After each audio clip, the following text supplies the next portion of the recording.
You picked colors. If you want, you could add glitter or some stickers or stick anything else in it. But essentially, you're not the designer here. You're just playing. That obviously isn't the case for everything. Some modes require you to be the creative one, because they're just very simple. For example, like a rectangle, a sphere, or maybe a pyramid. Also, we need to address the pyramids. Why pyramids? I mean, I have a pyramid mode too, and I've made like 3 pyramids. I actually like one, but that's mainly because I was experimenting with adding broken glass to my craft, and I think the result is really cool.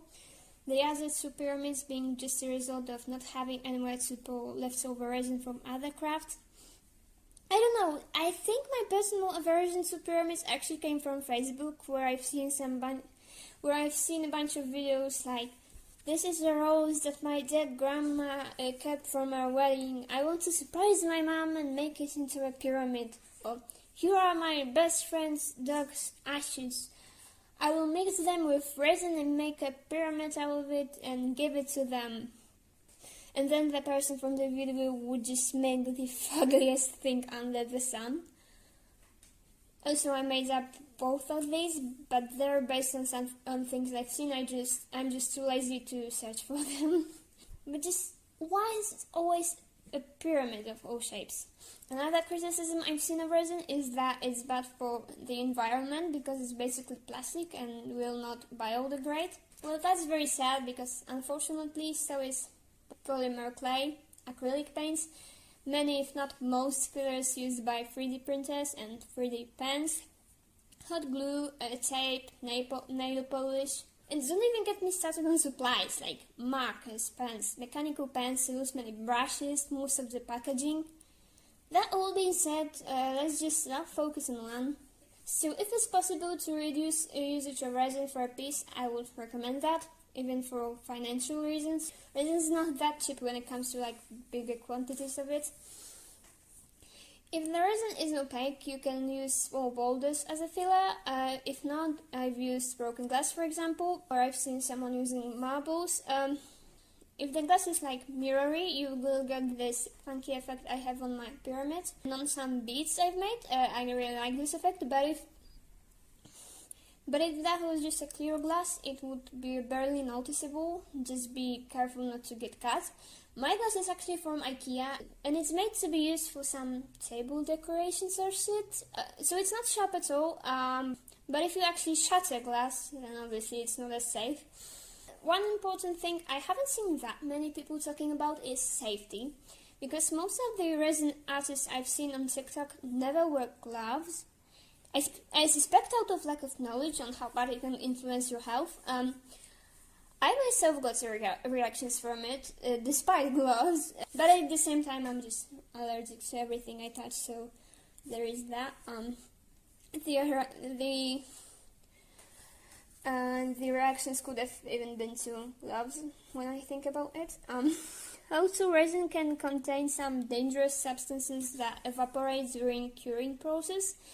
One of the top videos about resin on YouTube is from a person who tells a story about how they went to some sort of workshop where there was a whole room of people doing some resin pours.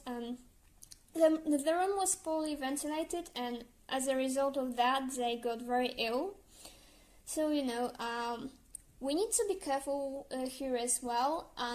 Oh, and also, my resin was curing very slowly, so there was pretty much no heat involved. But the faster curing resin can get really hot, even to the point of melting the mold. And the mold is much more heat resistant than human skin.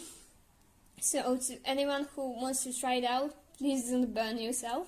All that to say, resin isn't as simple to use as people on TikTok make it out to be.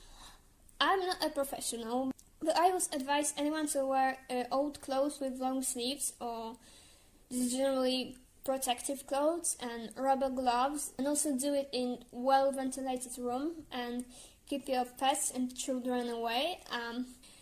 I've said old clothes because it just doesn't wash off. Definitely not when it's dry, but even but even wet, it's not that easy to get it out of your clothes.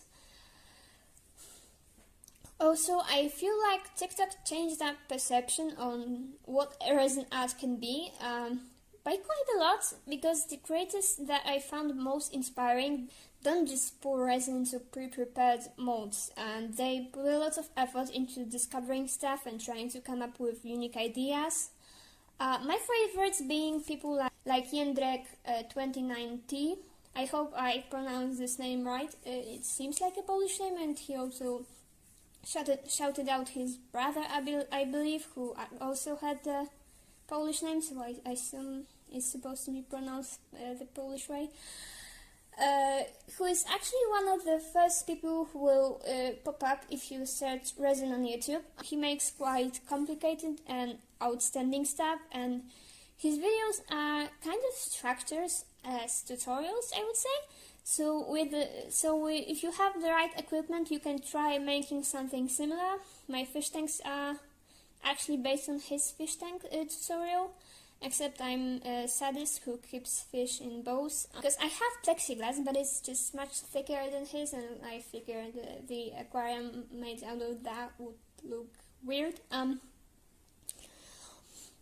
Or Evan and Caitlin, who don't just do resin, but they definitely really like it, and they make some crazy stuff. Their videos are not just showing how to make something, but maybe how they came up with it, with all their ups and downs, and honestly they're just very entertaining for me. I don't know how else I would describe that. So yeah, I think that's all I wanted to say. Obviously, if you have anything else to add, or maybe you disagree on something with me, or anything, or you want to say something about the drawing in the background, I would love it if you left your opinion in the comment section down below. And for now, just stay safe, stay hydrated, wear a mask in public spaces, and what's up, besties? I hope you're having an astounding day. So, resin. How does it work? Basically, there are two liquid ingredients. You mix them in proportions stated by the seller, and in few hours it hardens and it's basically plastic. There are different types of it, but I don't think that's important for this video. I personally use epoxy resin, but UV resin is also very popular, which I personally dislike because it can only cure a zip as the UV light reaches, so it has to be rather clear and rather shallow, and also UV light brings back the memories of when a nail artist burnt my fingers with her UV lamp. Not getting my nails done ever again. I found a whole list of what resin can be used for. I'll put it on the screen now because it's too long for me to read. Link to the website this form will be in the description. One more thing I don't think was on the list, which is actually the first thing I've seen resin used for, is as a sort of glue. That can be wood, but also pretty much anything. Honestly, there are quite a few uses here that I didn't think of, but obviously I will focus on its artistic properties. To color the resin, you can use different pigments. Some of the most popular are powders, including mica powders, which I must add are not the best thing to be getting because of the ethical aspect of how they're mined. They're the shiny stuff, you know. They're also used in most makeup products or color paints. Generally, they're relatively inexpensive and shiny, so it seems like they're just in everything now. But they're not good, okay? I, for example, have also some glow-in-the-dark powders, which I don't think are unethical in any way, but I will still be careful with these when it comes to skin contact and inhalation. I'm no chemist, but my intuition tells me that if something glows, as beautiful as it is, it's not good for my health. There are also alcohol inks that give us the color but don't make the whole thing opaque. All I can say here is they're not edible. Don't ask me how I know that. There are also other liquid pigments I've seen, some that give you the very solid opaque color which without the shimmering mica adds, so these are cool. I've never worked with these though. And also you can add pretty much anything you want to your mix, so you can just use glitter or some little pieces of plants or whatever to get some illusion of color. Or you can paint your pieces afterwards, but it won't be as smooth and can chip off. One thing I know is that if you use some type of paint, it can't ever contain water, because water will stop resin from curing. So there is that. I think resin got mostly popular because of the lockdown. At least for me, the stuff about it started popping out much more about when it started. Understandable. People were bored, and a resin kit from Amazon isn't that expensive. I can now brag about being a hipster and making my first few pours about 3 years ago, and making most of my crafts a few months before lockdown, because I got my resin for Christmas and my birthday that I relatively soon after Christmas.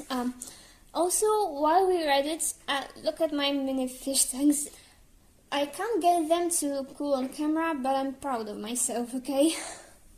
But me aside for a second, I've seen a lot of people are very critical of this art form, and I figured I want to talk about it, sometimes agreeing with them, sometimes not. So the popularity of resin seems to have led to a ton of small businesses on TikTok just making and selling resin stuff, and some of the business owners acting very pretentious about it, especially about the price of what they're making. I'm sure everyone who has used TikTok had these little songs just casually comparing other craft to stuff from Louis Vuitton, or talking about how they took them fucking hours and skill took years to master while literally just pouring resin with glitter to a mold from Amazon. Like, no, Bessie, it did not. Don't insult our intelligence. I've been thinking on how would that be categorized when it comes to its artistic value, and I came to the conclusion that in many cases it would be the same way we treat coloring.